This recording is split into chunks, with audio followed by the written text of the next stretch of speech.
Hey there, and welcome to another episode of Brainy Book Dragon. Today, we are going to be talking about books for high schoolers that don't suck, because there are a lot out there that are geared towards high school age bracket, and they're just awful. They're so frustrating. My dog, once again, is in the background acting a mess. So I've got 10 different books that I'm going to be mentioning directly today. So let's jump into it. A lot of these are going to be series or trilogies or whatever. Not many of them are standalones, but also this is also to kind of just get people into some books that are pretty good. So here we go. The first one I'm going to bring up is Scythe. This is a trilogy, and now there is an additional book for the end. This is by Neal Shusterman, and amazing trilogy. I have to say, it has been awarded an award for excellence in young adult literature from the American Library Association, and this is a really great trilogy because it looks at things in a different way. It is a dystopian book. We have two main characters of Rowan and Citra, and these guys become what are called scythes. And that is a job title for them because in the society they live in, people no longer die of natural causes. It's been completely eradicated. So these people are trained in how to what is called glean other people. And so it's really interesting to see how everything comes together. The intricacy of the story is absolutely amazing. And the complexity that you get with this without it feeling babyish. Even as an adult, I read this trilogy and just was absolutely taken aback. I wish it had been around when I was in high school because it just is timeless. It's an amazing, amazing series. So I definitely suggest the Scythe trilogy from Neal Shusterman. Another series from him that again takes dystopian, but then it just levels up like you would not believe. So if you are a reader who is really looking to push boundaries, to, think outside of the box, to just sit back and go, oh my God, what did I just read? I would strongly suggest the Unwind series from Neal Shusterman again. Now, this is it's a quartet. So there's really 4 books into this. There is again an additional book at the end that you can get as well. I'm not a big fan of the new cover art. Apparently each of the covers have like different parts of a person that you can then put together like a puzzle, which is kind of indicative of how this story functions. Because in this series, which was supposed to be a standalone, actually, you get kids so the premise is, again, a dystopian society, but teens between the age of, I think, 14 and 18 can be what is called unwound by their parents. And they're not killed because they are alive when they are parted out, so to speak. So if you have, somebody has a car accident and their legs get shattered and, they would essentially be an amputee after that. Well, when you have unwound parts, you can just get them some new legs. So it's really intriguing because, especially in the first book, you really get introduced to the different backgrounds that these kids have. One of them is actually a tithe. He is being given over as some kind of payment for his family, right? And so it's really intriguing, the different backgrounds on these kids and the different reasons that they're being submitted to be unwound, and following their stories is just amazing. What I really do like about the Shusterman books, how Neal usually writes, he does have slight romantic subplots. But if you are looking for amazing plot without all of the lovey-dovey stuff, this is where Neal Shusterman books come in handy. There are romantic subplots, but they do not trump the primary plot. So I very much appreciate that. Even as an adult who reads romance, I really appreciated how he handled those different situations.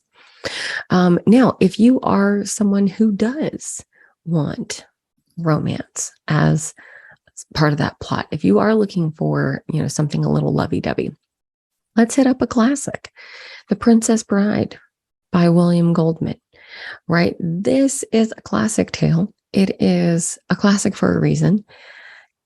If you haven't seen the movie, I suggest that you do. This story is great by itself, but it really is even better with the movie. So read the book. When you're done reading the book, go watch the movie. It's a lot of fun. The actors really bring it to life so well. And I mean, even during quarantine, there were actors at home remaking the movie in the most ridiculous of ways. And so it really does have everything in it. And in the book, you get amazing background on each of the main characters that you get in the movie. So if you really want to delve into it's not even really a fantasy. I mean, like it is about true love and high adventure. There's somebody who performs magic in here, but it's not the kind of magic that you think of, right? So it's just a really fun story that is very, I don't even know how to explain it other than it's a lot of fun. It's very awesome. If you're looking for a book that stands alone, that is a movie, this is an amazing book to get into. So definitely I would check that one out. Let's see. All right. So that was classic. Let's go for new. All right. Let's go for the total opposite. We're going to go for decadence. We're going to go for characters who have bank, right? And we're going to go for mystery. So this is fast paced. This is mystery. This is characters where you're going to have to keep up with what's going on. It is The Inheritance Games. Now, this is essentially a trilogy, but a fourth book did just come out in this series called The Hawthorne Brothers. This is a lot of fun, but you have to be willing to not really care about your main character, which is weird because the story is amazing. The story is really amazing. You're going to start reading this and you will make it to the end without even realizing that you read that many pages because it just goes so quickly. This does have very short chapters, but the plot is so intense that you'll just breeze on through it without realizing that you have. So intricate, a lot of layers here. Now, if pacing is your thing, and again, I'll talk on both sides of this. I did love this trilogy. The fourth book comes out later this year. Yes, I will pick it up and read it. But the first two books happen back to back. So when you're done with book one, just jump into book two.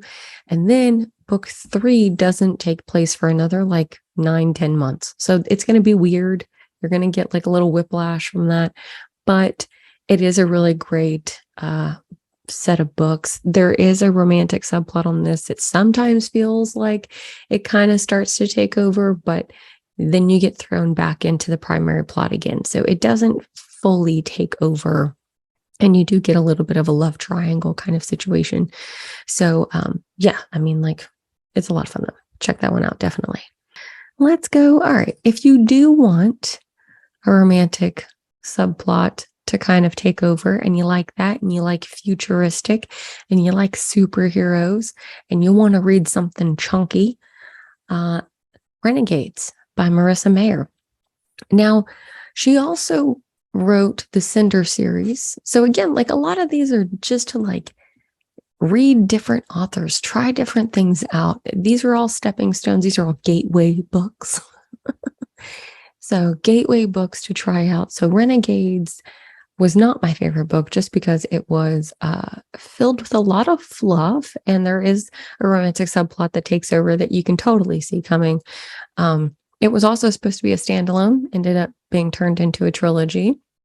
So again, it's a gateway book. It'll get you in there as long as it gets that ball rolling. That's what we're looking for. So, and again, if you like Marissa Mayer's writing, she does have other series that she's got and other genres and stuff like that. But this essentially is an enemies to lovers with superheroes and anti-heroes and a lot of people who have special abilities because DNA has just kind of progressed over time. And so people have these abilities that they didn't have before. And so you get to figure out what those abilities are for different people, which is very cool.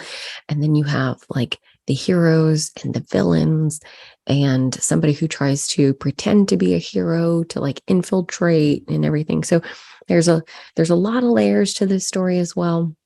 A lot of really fun characters. So if you really want to get into the heads of some different kinds of characters, this is a great one to step into. So yeah, another fun one. All right, let's see if you like, all right, if you want something that's just totally off the wall, let's go absolutely goofy. Let's say you have an amazing sense of humor. You're looking for something that you can pick up. You want to read a standalone that's going to be awesome and it's going to be a lot of fun and you're going to have crazy characters. Hitchhiker's Guide to the Galaxy by Douglas Adams. Absolutely, hands down. This is essentially a cult classic for a lot of people, myself included. I absolutely love this book. It is hilarious. Yes, there is a movie for this as well. However, the movie and the book are not exactly the same. There are some plot points that are very different in the movie versus the book. So prepare yourself for that. And it's a lot of fun. You've got a modern day world, and then you've got somebody who happens to be from outer space. And then we get our characters, through that portal where suddenly they're in that world of chaos. And boy, is it a world of chaos. And it is a ton of fun. A lot of stuff that's really goofy. Hang on tight for this. You will understand the random jokes you hear about the number 42. There's just, it's very fun. It's super goofy and just a great ride. All right, so let's move on to something more serious. Something more serious that, again, is a classic. And this is another standalone, and this is mystery, murder mystery, actually, by the queen of mystery herself, Agatha Christie. Now, this book is called And Then There Were None. It is kind of the original story behind Clue, behind, if you watched was it the Onion Games or something? There was a show on Netflix about a murder mystery that happened on an island. This is the original. This is what everybody has been knocking off for years. And I tell you what, if you want a really fun mystery that's kind of spooky that you have to try to figure out, that's a little cryptic, right? Because I had to read this twice. And the first time I read it, I was sitting there going, what? Oh my God, what happened? And then I read it a second time and I was like, oh my God, the answer was right there. So you have to think a little bit outside of the box on this one, because she does definitely trick you a little bit, which is a lot of fun to get in books. It's nice to not always know the exact answer. So this was awesome. And yeah, if you are into murder mysteries, this is the book for you. It was just a whole lot awesome. And because it is more old school, like you don't have anybody with cell phones, so you don't have to worry about anything like that, but it is the original. So once you read this, all of the other books and stories that you see about people on an island, you're going to just be like, well, you just retold Clue, which is And Then There Were None by Agatha Christie. Just an absolute classic. All right, so let's stick to old school kinds of stories, but with a fun twist. All right, so the next one is a bastardized version of one of my favorite stories, but to the extent that I am willing to say that I actually like this one more than the original. And don't come after me. It's just, this is all opinion, dude. Just go with it. Uh, My Plain Jane. Absolutely awesome story. Absolutely one of my all-time favorites. This is written actually by three women: Cynthia Hand, Brody Ashton, and Jody Meadows. Now, these same ladies came together for several other books. They actually have 5 books right now that are all standalones in their own way. However, there is backstory that ties them all together, which was very cool that I caught as I was reading them. And each of them takes an old story, whether it be, historical accurate stories or whether it's, fiction stories. So this one is based on Jane Eyre. My Plain Jane is a totally messed up version of Jane Eyre. And Jane Eyre is an incredibly awesome character. She works for a ghost detection association, and Charlotte Bronte is in the book as well, which I love. Charlotte is a schoolmate of Jane Eyre's and writes down everything that she does. So it's very cool how they kind of mix all this stuff together. It does in these books, they do break the fourth wall. So the authors will talk to you directly. There is humor mixed into these stories at the same time. Now, this one is really like a ghost story, but then we have My Lady Jane, which deals with more fantasy style magic. There's My Imaginary Mary that brings in Mary Shelley, who wrote Frankenstein, as well as Ada Lovelace.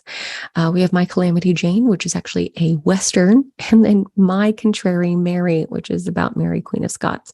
So a lot of fun new twists on old stories. And what I love also is that at the beginning of these books, the authors actually put in apologies for messing up the stories and the history. They know that what they're doing, which is so much fun. It just makes it that much better in my metaphorical book. So definitely check those out. Like I said, there are 5 books that they have so far. I believe they actually have a 6th one coming out later this year. And there's backstory that ties these books together. But other than that, they all stand alone. So you can start anywhere you want. All right. So let's go with another murder style. You see a theme here? Now, this is from an author who has a lot of books out nowadays, and she's actually known for having very different writing styles for all of her different books. So if you like this author, make sure that you check the trigger warnings and stuff on the books before you go jumping into everything else that she's written. But she is an amazing author. V.E. Schwab has written a book called Vicious. Now, this is actually a duology. The second book is called Vengeful, but this is a really cool story about people with certain abilities, one of whom can bring people back from the dead. So it's very intricate. We've got characters of different age brackets in this one as well. So you have some who are younger and some who are older. It's got a more serious tone. So that's also something it's not a comedy at all, but it also doesn't have that romantic kind of stuff going on. Like there's no sexual situations in this book. But it is very cool to see the system that V.E. Schwab has put together for this duology. And yeah, I mean, just a great overall story about if you like death and the magic of bringing people back and the conspiracies and trying to figure out who's doing what and why. This is a great book to jump into. Absolutely. And again, not a comedy in any way. This next one is humorous, and it is a series. There are, I believe, 5. Had to turn around. Yes, there are 5 books in this series, and it is by a really cool author who is known for his kind of fun outlook on things, being a little goofy. But this one is called The Wee Freeman, and it is a Tiffany Aching adventure from Terry Pratchett. This book series was a ton of fun, and the Wee Freemen are actually kind of like gnomes that move really fast and can pretty much accomplish anything as long as you give them the right kind of alcohol, which is a lot of fun. And Tiffany is the main character, and then her granny. So there was Granny Aching, who was known as kind of the town's crazy lady, and nobody talked about the fact that they also knew that she could accomplish things that should not have been possible. So, but Granny had a really good relationship with the Wee Freeman. Now, the Wee Freeman talk really goofy. They're very kind of Scottish, and their names are insane. I think one of them has a name that is probably 20 words long. I don't know if Terry was trying to go for a word count here or what, but it was really interesting. There's a lot of levels to this story. The main character, Tiffany, is figuring out kind of how to take over Granny Aching's position in the town. And so it is kind of a story of personal growth. It is a coming of age kind of thing. We get to see throughout the series Tiffany get older. So it's not like it's one character who stays the same age. It does progress as the series goes through. So just like Harry Potter does, how he gets older each year, each of these books, which are not large, by the way, these are not really big books. Tiffany does get older in each of the books, and you get to see her abilities progress. The pickles that she finds herself in are very intriguing. This can also be a comfy, cozy kind of a series to get into too. They're not super serious. In book 3, there is a serious situation that happens, but it is properly handled. So, there are things like that that do come up because, again, she gets older in each of the books, and so does the overall story. So, and apparently Terry wrote the main character's name as Tiffany because somebody specifically mentioned that there's never any characters named Tiffany. And yes, her last name really is Aching, like something that hurts. So I thought that was interesting as well. So that is, that's 10 different books that you could jump into. And let's see, 1, 2, 3, 4, 5, 6 of those are part of a series. And only 2 of those are, 3 of those were standalones. And 1 is not quite a standalone, not quite a series. So it's all up to you how deep you dive into this list. We've got a lot of different books there. But yeah, these are the books I have found that are really for that high school age bracket. And hell, even adults can read these. All right, let's be honest. As adults, we enjoy these. And you don't have to worry too much about a lot of stuff in these books. They are enjoyable. They are fun. They don't suck, which is really nice. So whether you're trying to jump back into reading or get into reading for the first time, these are some great books to start with, and, nice little mix and grab back there. So I hope you guys are having a great day, and I will talk to y'all in the next episode. See you later.